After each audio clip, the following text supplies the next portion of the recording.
Hello and welcome to the Reviews Brothers, where we've been going through the PS1 library looking for 10 hidden gems starting with every letter of the alphabet. It was a much bigger task than I thought, but we're more than halfway through now, so we gotta keep going. In this video we're going to take a look at the letter Q, which I have had to cheat with as I could only find 4 games that actually started with the letter. So we'll go through them, and then I've got a few games that have the letter Q in them. It's a bit of a cop-out, I know, but hey, there's still 10 games. Of course, if you do know any more that start with the letter Q, just let me know in the comments below. And in the meantime, how about I shut up, you press the subscribe button, and we take a look at some games.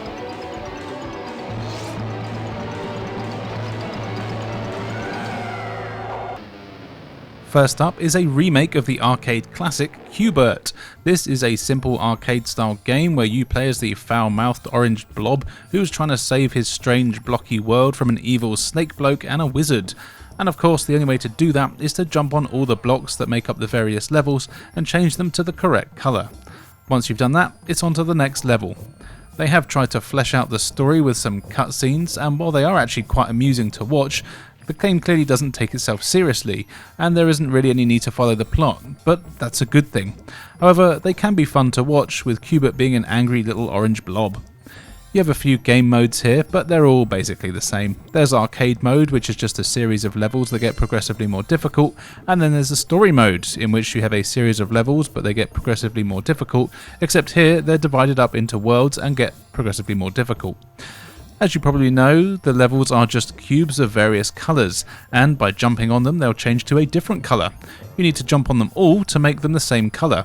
But of course it's not that simple, as there's lots of enemies that are constantly appearing on the stages. Some of them have a set pattern that you need to learn, others will chase you, and others just move around randomly. You need some good reflexes to avoid a lot of them. Also, you can jump off the edges of the world here, so you do want to take your time where possible. There is a timer, but it's pretty generous and will likely never be an issue.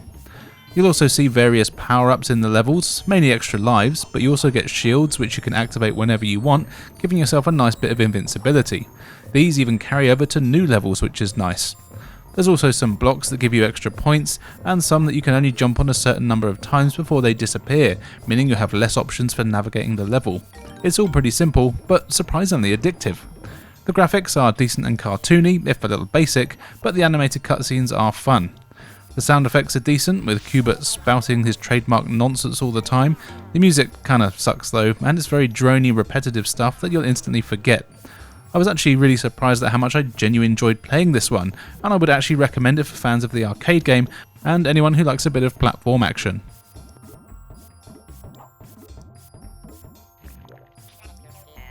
Another classic arcade game to get the PS1 treatment, sort of, is Qix with Qix Neo, that's with a Q by the way.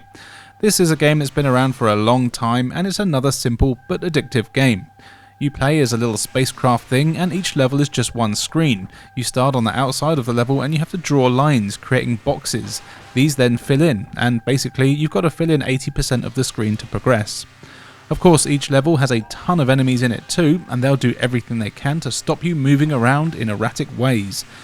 You are safe if you're on the line that is part of a completed box, but if you're out in the middle of the board making a new box and an enemy touches you, or the line that you're making before it's been completed, then you lose a life, and boy, this game is a lot harder than you'd expect. If you manage to draw a box around an enemy, they're killed. Each level has one large enemy that constantly shoots projectiles and causes smaller enemies to spawn in. It's possible to kill the large enemy too, but this is very hard, and sadly they do come back after just a few seconds. There's also blocks on every level. If you draw around these, you get various power-ups. Sometimes it's just points, but sometimes you'll freeze enemies or get speed boosts.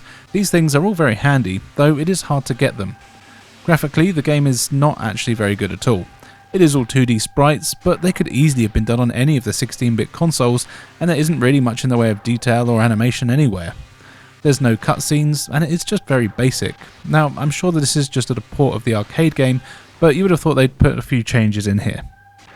The sound and music are also kind of annoying.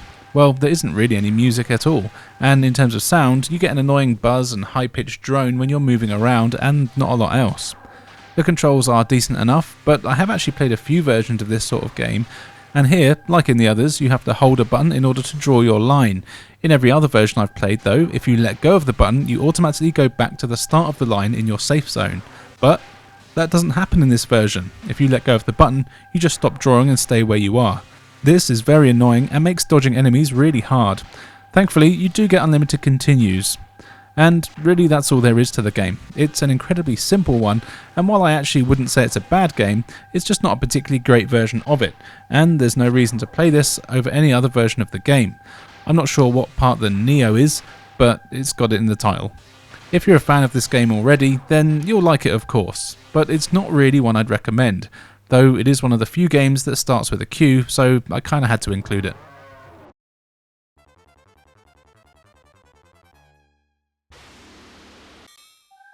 Next up is Quaddle Family Museum, and this is a whole load of Quaddle. This is one of those edutainment FMV games that your mother warned you about, so I won't spend that much time talking about it. There is a flimsy story here that something in a museum has gone missing and you have to get it back. Of course, to do this you have to explore the museum looking for clues and solving puzzles which give you more clues that let you into various places. As it's an educational title, you'll also do some good old-fashioned learning at the same time. The gameplay consists of watching incredibly slow, drawn-out cutscenes of annoying children, then you point a cursor at various things and it will change if you can either move there or interact with whatever it is you're pointing at. Or you'll get an arrow if you can move into a new room. Then you press X and wait an annoyingly long time for the game to load a short animation of you moving to that area or loading the puzzle up, and then you get to point and press at more things. It gets incredibly tedious incredibly quickly. As you move around the museum, you'll go into different exhibits, which is nice, but everything you do in them is just so monotonous, and every few seconds the gameplay, if you can call it that, stops so you can get some annoying parrot talking shit to you, which sucks, because I like parrots and they've made me kinda hate them. The puzzles in the game aren't even that hard either, and yeah, I know they're ones for kids, and they're ones that you can't actually fail, so you just get sort of one of those not quite try again messages, because of course you can't possibly tell kids that they're wrong and stupid and need to be smarter. The game also spans 3 discs, each one with a different area of the museum being covered, thanks to the large amount of FMV here. But it's unlikely even children will find this engaging, so don't bother. Again, the only reason I'm including it here is because it starts with Q, even though it is definitely not a hidden gem. Like who? Like the vice president. He came. And now, the last game that I could get my dirty hands on, starting with the letter Q, is Quake 2. This is a port of the PC Classic, where you play as a nameless space marine taking on the Strogg army single-handedly in an interplanetary war. And you know what? This is a really bloody impressive port. It's a first-person shooter that, for me, is still totally unique and has its own style and feel. And while it's not a direct port of the PC version, having its own level design and quirks to make it more console-friendly, it still keeps the atmosphere and essence of the awesome PC version. The gameplay is what you'd expect from a game like this, seeing you explore some pretty large levels packed with enemies, weapons and secrets, but here you actually have simple mission objectives to complete, needing to find items, destroy or reprogram computer terminals, free prisoners, and of course eventually make your way to the heart of the Strogg world and take down its big ugly leader. What's cool is that a lot of the levels are interconnected, and you can go back and forth between levels you've already completed, where you'll be able to collect any items you left behind or kill any enemies that you missed. But this does usually mean walking back through every level you've already done, so it's unlikely you'll do it much really. Sometimes though you are required to go between levels, and sometimes things you do in other levels affect different levels. I said levels too much there, didn't I? Sorry. Things like opening doors, draining water and things like that, letting you access new areas. You get loads of cool weapons here, from a blaster with unlimited ammo, which is pretty useless, but it does have unlimited ammo, to shotguns, including double-barreled ones, a machine gun with crazy recoil, a minigun, a laser gun, railgun, rockets, grenades, and even a BFG. It's great, and they're all good to use. And you'll need them, because the Strogg army isn't fucking around, with loads of massive genetically engineered Frankenstein-style monsters that are posted together, some that fly, some that have massive spikes for arms, grenade launchers, and even sexy Frankenstein women that have rocket launchers for arms. New enemies pop up every few levels, and when you do see one, there's always a slight oh shit moment.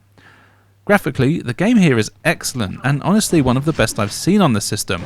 The amount of detail is really impressive and they've managed to keep most of the things from the PC version in here, and it has a really smooth frame rate too. There's little to no texture warping and there's even no fog or pop-up. It's just really impressive. Another thing that is good but not quite perfect are the controls. This was before first-person games were really that common on consoles and the whole twin-stick configuration hadn't been normalised. Here you can use a regular controller or a twin-stick, though you can't customise it as it just has presets, and typically the only option not available is to have the left stick for moving and strafing and the right stick for looking around like we do today. Instead, the left stick moves you forward and back and rotates you left and right, and the right stick lets you look up and down and strafe. You do get used to it, but it still just doesn't feel quite right. Interestingly, you can use the PS mouse here too, so you actually do have mouse aiming available, and use the controller in one hand to move and strafe. Sadly, I don't have the mouse, so I couldn't try this out. Overall though, this is a really excellent port of Quake 2. I honestly didn't think it was going to be half as good as it is, but it really smashed all my expectations, and I highly recommend adding this one to the collection.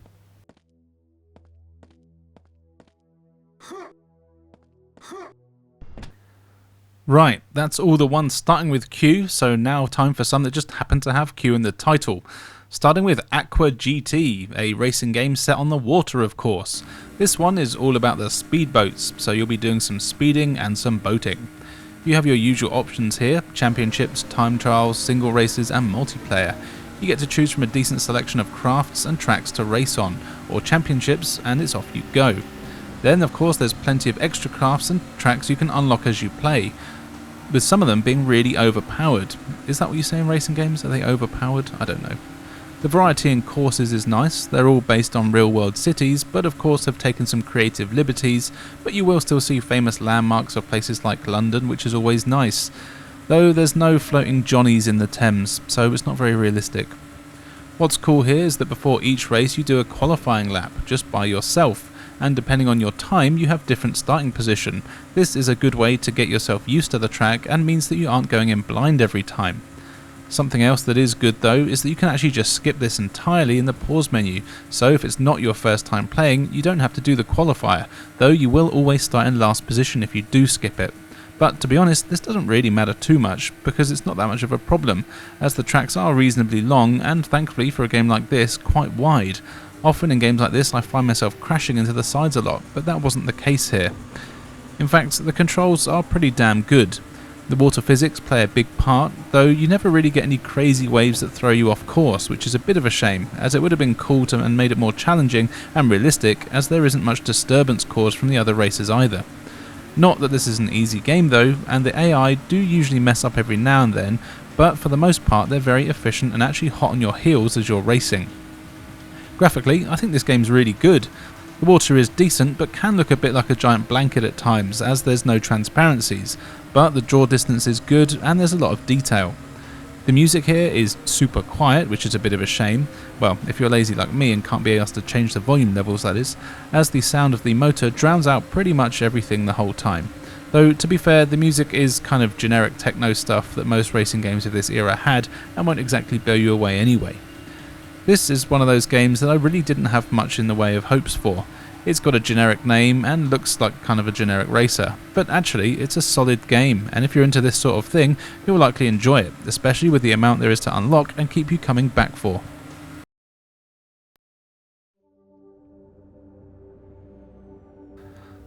Next up is Aquanaught's Holiday. This is a strange underwater game where you take control of a submersible, and there isn't really much in the way of gameplay or story.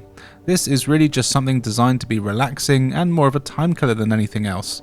You explore a pretty large sandbox that's filled with all kinds of sea life as well as underwater caves and mountains to explore. You're free to roam about as you see fit, and as you explore you'll find shoals of fish going about their business, as well as things like crabs, eels, sharks, turtles, whales and even manta rays. It's pretty cool, and I always have a soft spot for games that just let you explore underwater. You'll also notice corals and small reefs popping up as you play, and the world seems to build itself as you move around, though that's basically down to a crap draw distance.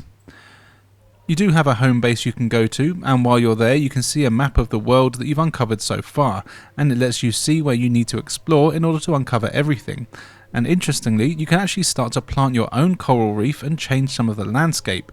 Doing this will attract new, more exotic wildlife to your little world, and you'll want to keep exploring so you can find new things to add to the reef. This is a really cool idea, and although it is pretty confusing to get used to how everything works, after a bit of time and with a guide, I was able to get it to work. Though this is not a game that is quick. Exploring and building things takes quite a long time, and it is a very slow-paced game, but that is by design. Graphically, it's fine, though not really all that impressive. Most of the fish and wildlife look alright, but it is quite basic, and there's crazy pop-in which is laughable at times, though it is impressive that you're able to explore such a large environment. The controls are okay, but a bit fiddly, and the collision detection is kind of annoying, and you'll find yourself getting stuck on the scenery when you're really actually miles away from it. You do get used to it though, and following a turtle or manta ray around for a few minutes to see what they're up to is always fun. Spoiler though, they don't actually do anything except just swim around aimlessly. There isn't much in the way of sound or music, but that's alright, and to be honest, I never really noticed. Just put on some Enya when you're playing and you'll have a super relaxing time, or go wild and put Rammstein on if you really want to feel like a badass while making a coral reef. And that's all there is to it really. This won't be for everybody, but I did enjoy floating around, seeing the wildlife, and pretending to be David Attenborough making up facts about them, and maybe you will too.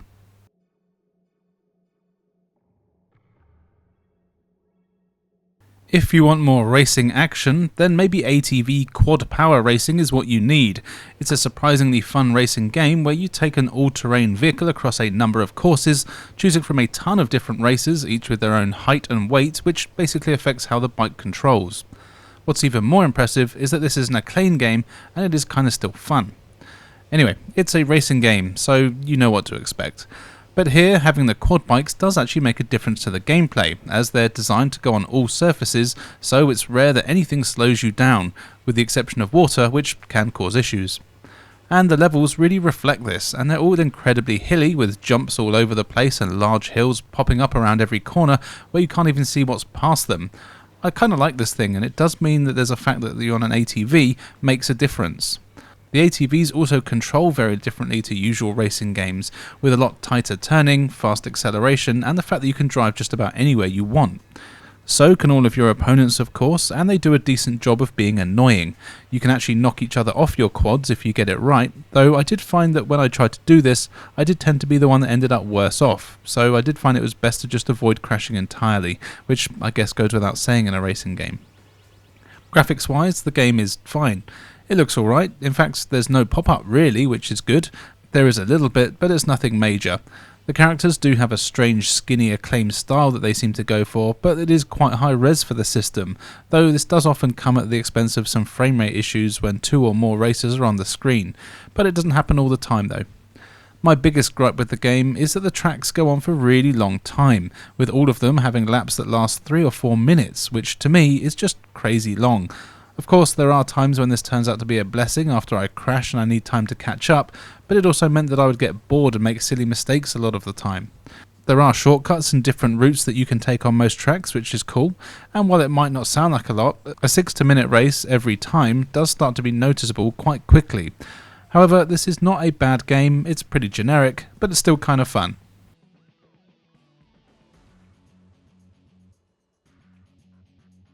Baroque is an interesting action RPG that never left Japan, but has been given a translation that's available online, though I still don't really get what's going on half the time, or entirely what I'm meant to be doing. It's one of those overly complex and pretentious stories about life and death, and everything in the game has a meaning. You're on some sort of hollow soul, and you have to enter a large tower where you need to explore as many floors as you can, finding weapons, armor and items to help you get stronger so you can take on the more powerful monsters the further you get into the tower. Each floor is randomly generated, so the game is different every time you play, though you do see similarities every now and then. The levels are packed with enemies, and you can defend yourself with your bare hands or with one of the many weapons that you'll find on your journey. Combat is done in real time, and you just press the circle button to use your weapon. They each have different stats like range, power and speed, and you get a mixture of bladed weapons, which are the most common, as well as projectile spell weapons that have limited use. Killing enemies gets you XP and you will level up as you go, boosting your stats and letting you do more damage and take more as well. You'll also find food and other items that give you health or other stat boosts, or even doing things like distracting enemies so you can run past them, or should I say slowly walk past them, or you can get a few sneaky hits in before they turn around and hit you back. You can also replenish your health just by walking around and not being hit, which is nice, but it does take a while, so you can't rely on it. If you do die, you have to restart the game from the beginning. You lose all of your progress and items. Thankfully, it is one of those games where you can find an exit and teleport to a strange hub world, where there's a load of strange people that you can talk to who will hold on to items and things for you. So if you do die on your next playthrough, you can go see them first and start off with some half decent equipment, making progress early quite easy. Though you do have to be picky, as the bloke that does this can only hold 5 items. If you don't die, you can save your progress, which is excellent news, I'm sure you'll agree. The graphics here are pretty cool. It's all 3D environments and 2D enemies, but the designs on them and all the characters here are crazy, and I always wanted to see what I'd come across on the higher floors. It is a shame that the game has a beige colour palette, as I do like some colour with my games. The sound and music is actually kind of annoying. It's all a strange chanting sort of soundtrack, and it does fit the game, but it can grate on the ears quite quickly. It's not easy here either, and you'll be dying quite a lot. I really do recommend going and storing items early on so you can level up quickly at the start of the game. I've never actually managed to make it past the 7th floor so far, but the game is really addictive and I keep thinking about going back and how I can do it better next time. If you can deal with strange stories and vague symbolism, kind of like Dark Souls, as well as some slow-paced action, this is actually a really good fun game to try out.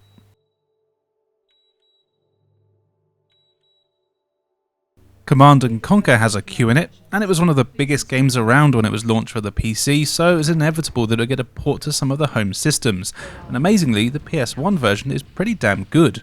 In case you don't know, it's a real-time strategy game where you take control of either the GDI or Nod armies, one being good, one being not so good. Then you set out across the world completing missions and taking territories. You'll need to build your base and kit it out with a number of different buildings that are required to generate money, power, soldier units, tanks and more. You won't have access to all your troops straight away, and you get more and more as you progress, but something that I never get bored of is building stupidly large troops of soldiers and tanks and sending them into enemy bases to blow it to bits. But it's rarely ever that simple, and in fact the game is pretty damn hard. The missions do mix it up quite a lot, with some requiring you to kill all enemies, some see you needing to send your engineers in to secretly take over enemy buildings, and sometimes you'll need to harvest Tiberium for money, and so on. By far the hardest missions for me though are the ones where you're given a limited number of troops and you have no way of getting more, and you've got to complete your objectives with a very limited resource. I suck at these levels. The variety in troops is great, and they cost different amounts, and some will take longer to build than others. You can only build one at a time per building though, so you do want to make sure you build more than one barracks so you can train multiple units at once. This goes for tanks and other things too.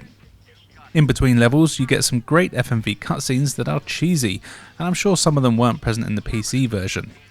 The main thing here though are the controls. Of course the PC version uses a mouse, and this makes it very easy to select units and give them directions, and amazingly this has been converted over for use with the PlayStation controller really well, with excellent responsive controls that are forgiving with needing to be exactly on a unit, but they also always managed to always seem to know what I was trying to do.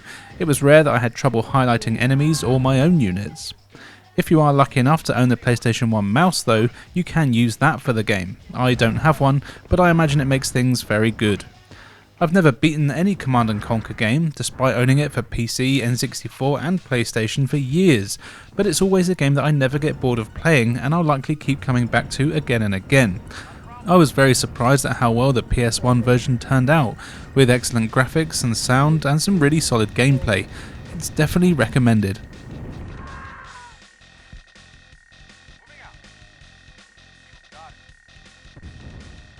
And finally for today, here is Donald Duck going Quackers.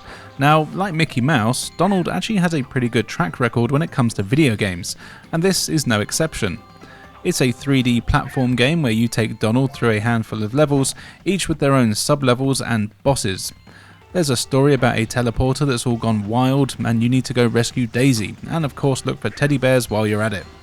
The gameplay is mainly made of two styles. You've got Crash Bandicoot style, where levels are narrow corridors and you're running either away from the screen collecting stars and kicking enemies in the face until you get to the end, or sometimes you might be running towards the screen, in the classic being chased by something that every game of this era seemed to have. The second gameplay mode is a side-on 2.5D platform affair, where you're moving from left to right doing your usual platform stuff. In these levels you can't move up and down, just left to right, but the gameplay basically remains the same. Thankfully, both styles are well made and work well. The levels do a decent job of mixing things up, although they can feel a little bit samey in some places. They are always fun to play though. The bosses are really good, each one having a specific pattern to figure out that's nothing too taxing, but sometimes will take a few tries to beat. The platforming starts off easy here, but it does get surprisingly tricky in the later levels, but it is always fun to go through. The graphics are very good, with Donald looking excellent and having a ton of animation and personality. You can actually tell how much health you have left by how angry he is, and even how he moves. Now, while I would personally just have liked a health bar, this is a pretty cool way to do it. There's a ton of enemies here, and each world does have its own ones for you to kick to death. They do boil down to basically being the same enemy with a different look, but it's fine. The bosses though, as mentioned, are great, and the ones I saw looked awesome and kind of familiar too, like they're from the cartoons. The levels all look really good, with loads going on in the background, and there's just a general amount of good detail everywhere. Couple this with some solid, responsive controls, and the game is just fun to play. It's kinda easy, and you'll likely breeze through most of it on your first try, or maybe that's just because I'm amazing, it's hard to say. But either way, if you're after a solid platform game, this is definitely worth checking out.